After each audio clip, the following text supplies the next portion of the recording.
pour aller plus loin, il faut prendre une attitude envers l'art. 5-25. L'émission du réseau d'art contemporain en Limousin.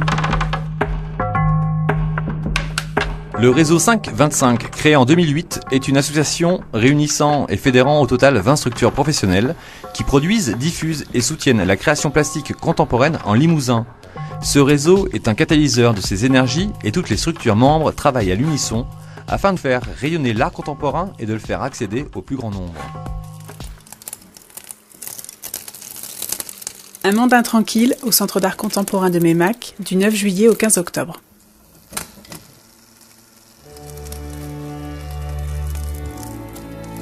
L'intranquillité, c'est quoi ? Jean-Paul Blanchet, président du Centre d'art contemporain de Meymac. On rêve tous d'un monde paisible. En fait, on rêve tous un peu d'un paradis. C'est un peu ça qu'on a tous un peu dans la tête. Et on essaie de faire que sur Terre, on vive quelque chose qui soit sans accident, sans heurts, sans violence, sans rupture. Bon. Et ce qu'il apparaît depuis déjà maintenant plusieurs décennies, mais qui s'accentue, il y a une défiance vis-à-vis de la science, une défiance vis-à-vis du progrès, qui est peut-être un effet justement d'un hyper-développement et d'une accélération de ces technologies de rupture. C'est que quelque chose qui est en fait assez ordinaire au départ, c'est-à-dire qu'on a tous un petit peu peur de la nature. Trouvons-nous la nuit dans une forêt, sur un sentier, dans le noir, et on se sent pas tranquille. On se sent pas tranquille, on a un peu peur des loups. Ce sentiment-là, il s'est un petit peu développé parce que le monde a bougé tellement vite et il y a eu tellement de ruptures et tellement de fragilisation à tous les niveaux, social, économique, culturel, etc., que on se sent plus tranquille. Tout d'un coup, ce qui, dans l'idée de progrès qu'il y avait avant, qui nous projetait dans un avenir positif, on avait jusqu'à une époque, disons, dans les années 70, une pensée positive, relativement confiante à l'avenir. Cette pensée positive s'est effacée. Et donc, cette intranquillité sous-jacente est remontée, d'autant plus fortement que la perception des défis s'est accentuée et que les défis eux-mêmes se sont accentués.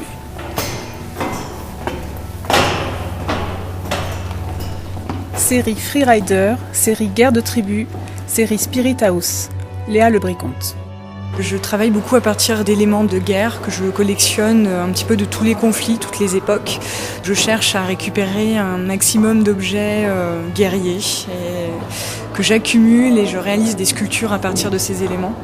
J'essaye un petit peu de les transmuter en d'autres choses et souvent leur donner un aspect spirituel, comme dans les œuvres qui sont exposées dans cette exposition. Vous avez une pièce qui s'appelle Spirit House, qui est une petite maison fabriquée entièrement en éléments d'armes à feu, en balles, en petits obus, en missiles.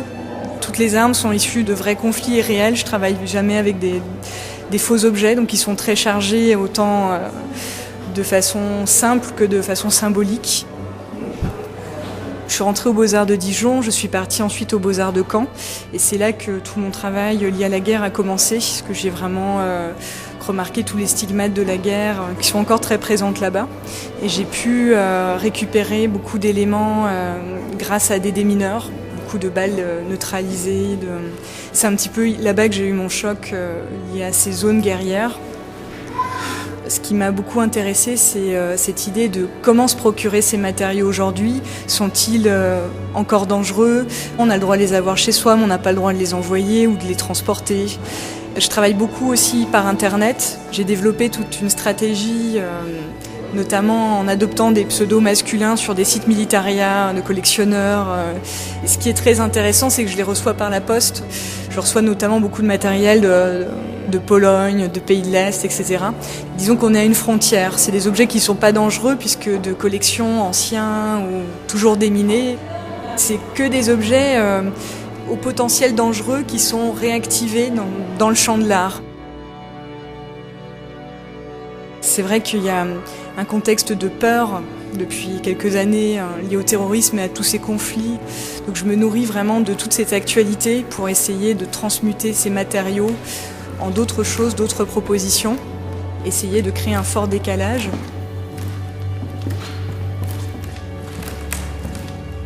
Still Ghost, Crossroad, Thomas Vernel. Les deux peintures qui sont dans l'exposition, qui sont des vues de nuit urbaine, une qui représente la Défense et l'autre qui représente un carrefour vers la gare du Nord. Ce sont deux peintures assez particulières parce que on voit plusieurs points de vue perspectifs en même temps, ce qui n'est pas possible dans la réalité. C'est comme si tu regardais en l'air, au milieu et en bas en même temps. C'est ce qui fait un peu le côté peut-être un peu vertigineux des peintures que je présente ici. J'ai été très très marqué par le cinéma et il y a un mouvement de va-et-vient comme ça qui se fait. Je pense qu'on peut voir des influences dans mon travail comme peut-être Hopper et Hopper a influencé Hitchcock, voilà, avec Fenêtre sur cour et bien évidemment c'est un dialogue qui est fécond et qu'on peut toujours explorer. La nuit, il y a une sorte d'abstraction qui se fait, c'est ça qui m'intéresse dans le travail que je fais sur les nocturnes, c'est que ça peut être très réaliste et en même temps il y a une sorte de mystère dû à la nuit où les choses disparaissent, apparaissent, les lumières ne réagissent pas de la même façon, c'est là où ça devient intéressant. Parce que c'est des lumières artificielles, contrairement à la journée. Et du coup, il y a quelque chose d'un peu irréel et presque d'un peu théâtral, quoi. Le tableau de la Défense s'appelle Steel Ghost, ce qui veut dire fantôme de métal. Et en fait, il y a un côté énigmatique, plus énigmatique, quand il n'y a pas de véhicule, il n'y a pas de... Ça a presque un côté fin du monde qui m'intéresse, moi. Et c'est pour ça que j'ai plutôt choisi... une vue avec vidée de toute présence humaine en fait, que ce soit les voitures ou les gens qui marchent. Je pense que l'inquiétude collective me semble assez bien trouvée. Là en l'occurrence, il y a quelque chose dans l'urbanisme contemporain qui induit une solitude et presque une inquiétude. On est dans ce grand décor comme ça et on est seul quoi.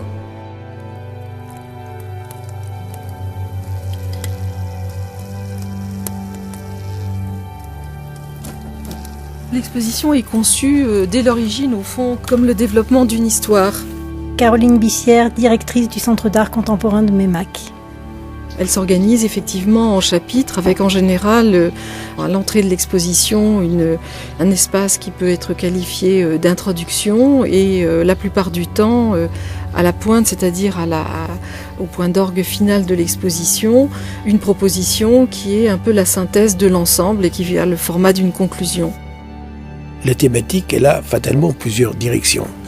La tranquillité, elle est soit sur la vie quotidienne, soit sur le social, soit le rapport à la nature.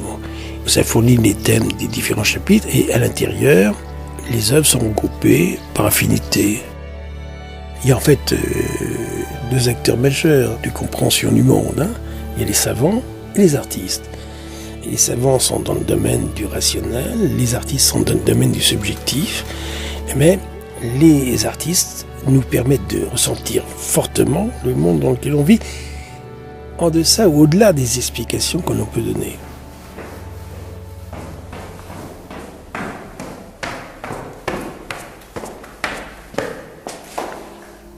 Waiting for Him, 1 et 5, Mathilde Troussard.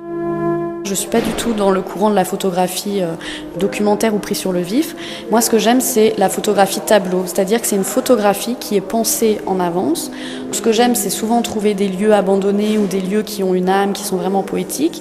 Et j'écris mes scénarios, je réfléchis au stylisme, je choisis mon modèle, la lumière, les accessoires. Donc c'est vraiment une mise en scène globale. La série qui est présentée ici pour l'exposition, ce sont deux photographies qui sont extraites d'une série qui s'appelle Waiting for Him. Ça veut dire en l'attendant, c'est l'attente du prince charmant. Ce qu'il y a de très drôle, c'est que je joue avec cette figure du prince charmant. Je me suis vraiment inspirée d'un sociologue qui s'appelle Jean-Claude Kaufmann, qui a écrit un livre qui s'appelle La jeune fille seule et la figure du prince charmant. Il a recueilli plein de témoignages de femmes célibataires et il explique en fait que l'image du prince charmant hante le rêve de toutes les jeunes filles. On a été élevés avec ces contes de fées où nos mamans nous berçaient le soir en disant il faut que tu attendes le prince charmant. Et en fait, la femme moderne est tiraillée entre cette espèce de rêve encore d'attendre le prince charmant qui va la sauver, parce qu'en fait, il y a aussi ça, derrière l'idée du prince charmant, c'est mettre la femme dans une position d'attente, de passivité et du syndrome du sauveur, de l'homme qui va arriver par magie, qui va faire waouh.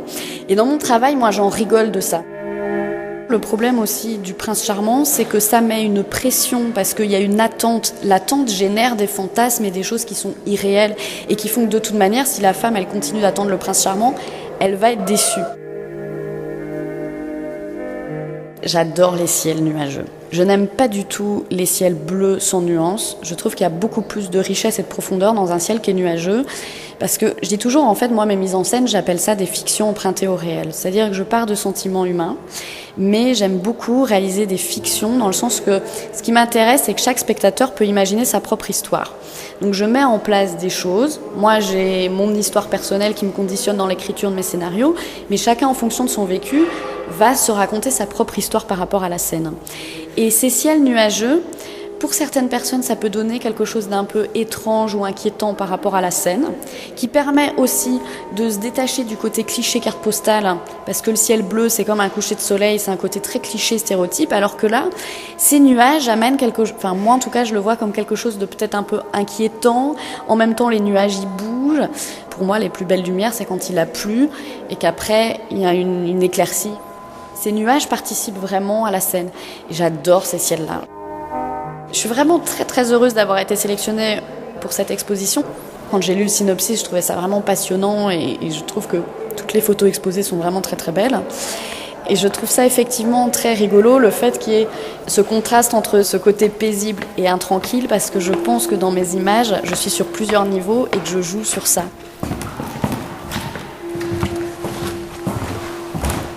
Night Fountain, Chicago Morning by the Track, Katharina Wiemke. On voit des personnages dans un parc qui marchent dans une fontaine avec des spectateurs qui regardent la scène et on regarde. C'est un double regard parce qu'on regarde aussi les spectateurs qui regardent. Donc on se demande pourquoi les gens sont dans cette fontaine, qu'est-ce qu'ils font là-bas. Les gens autour qui sont vraiment attentifs, comme si quelque chose allait se passer, mais on ne sait pas trop quoi. Le tout dans un paysage assez sombre, ça pourrait être dans la nuit. Une sorte de scène étrange, rituelle, pourquoi pas. L'inquiétude collective, ouais, c'est quelque chose qu'on peut tous partager. La preuve, c'est que beaucoup de gens trouvent cette œuvre inquiétante. En Allemagne, on fait pas mal cette technique au jardin d'enfants. On met le crayon, c'est comme un pastel gras en fait, en couleur, des aplats de couleurs, et après on couvre avec du pastel gras noir et on gratte et ça fait apparaître la couleur qui est en dessous et ça a un côté très lumineux, comme si c'était illuminé de l'intérieur. Le grattage est très maîtrisé, mais ce qui est en dessous n'est plus du tout maîtrisé parce que je ne sais plus quelle couleur se trouve à quel endroit. Donc du coup, c'est le hasard qui influence complètement le résultat à la fin. Il y avait une autre œuvre que j'aimais beaucoup ici.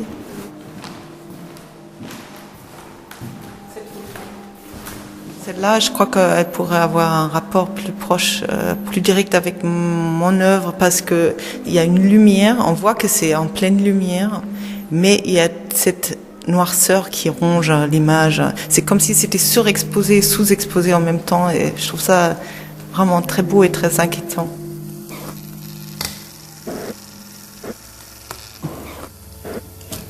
La volonté de chacun, c'est de vivre dans un monde paisible. Voilà, c'est ce que je disais au début. Mais la réalité, c'est que ce paisible, il faut se battre en permanence pour essayer de maintenir cette sensation. C'est que le bonheur, c'est quelque chose de très éphémère. En réalité, le monde est relativement hostile. Ce qui nous entoure, que ce soit la société humaine, le monde animal, la nature au sens plein, les montagnes, les orages, etc. C'est un monde dans lequel il faut s'insérer, trouver sa place, et ce n'est jamais tranquille. Et aujourd'hui, nous avons l'impression d'être dans une société très développée, et en fait, derrière ça, et peut-être parce qu'on a perdu un certain nombre de contacts premiers avec ce qui nous entoure, il y a un sentiment diffus d'intranquillité, parce que face à ces menaces naturelles, on ne sait plus très bien comment faire. On n'a plus de réponse. On n'a plus de réponses qui étaient des réponses dirais, en partie ritualisé que nous avions. Et ça, c'est très déstabilisant. C'est pour ça que ça commence par un monde si paisible, avec un petit point d'interrogation implicite, ou un point d'exclamation qui en dénonce l'excès. C'est qu'on veut croire que le monde est paisible, et ça finit par une nature qui est une nature relativement intranquille, parce que elle est pleine de menaces. Les feux de forêt en Californie, les tremblements de terre, les ouragans qui se multiplient. C'est là notre situation. On est de plus en plus tendu entre l'impression d'un monde que l'on voudrait absolument totalement maîtriser, où il n'y a plus de famille, il n'y a plus de ceci, etc. Et en fait, des menaces qui sont en même temps de plus en plus difficiles, qu'on les croit pratiquement surannées et obsolètes. Et en fait, non, elles sont là. La nature, elle n'a pas changé beaucoup. Et on en voit les effets. Et l'écart que nous avons dans les grandes métropoles, les grandes concentrations humaines, et les inondations, les rébellions de la nature, font qu'on va se trouver de plus en plus avec des drames qui vont être assez importants. Et les gens le savent bien confusément. C'est un décalage qui s'accentue entre une vie de plus en plus paisible et un monde de plus en plus inconnu.